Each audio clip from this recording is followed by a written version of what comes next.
que vieram aqui. A festa do esporte mundial começou. Sei que querem se divertir, mas sua estadia o nosso povo pagou. Então te peço, amigo, num grito de socorro, preciso que me escute ao menos uma vez. Parece tudo lindo, mas não se engane não, embaixo do tapete ainda tem corrupção.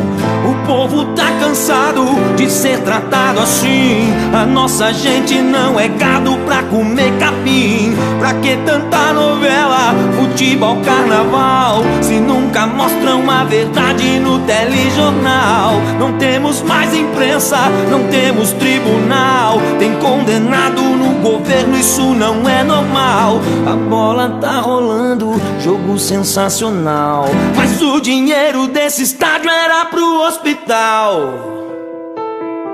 Gigante pátria, o solo és mãe gentil, ainda assim existe fome viva no Brasil.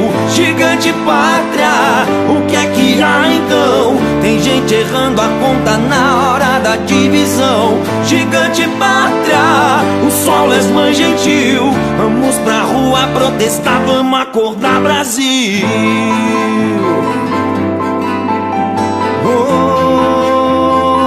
Vamos acordar Brasil.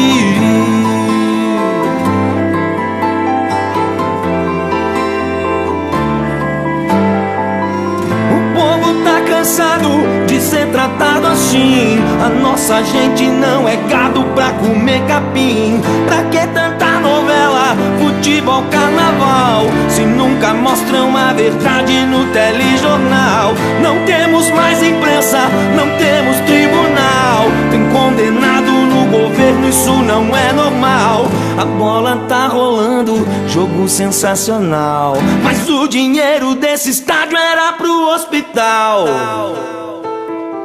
Gigante pátria, o solo és mãe gentil, ainda assim existe fome viva no Brasil. Gigante pátria, o que é que há então? Tem gente errando a conta na hora da divisão. Gigante pátria, o solo és mãe gentil, vamos pra rua protestar, vamos acordar Brasil.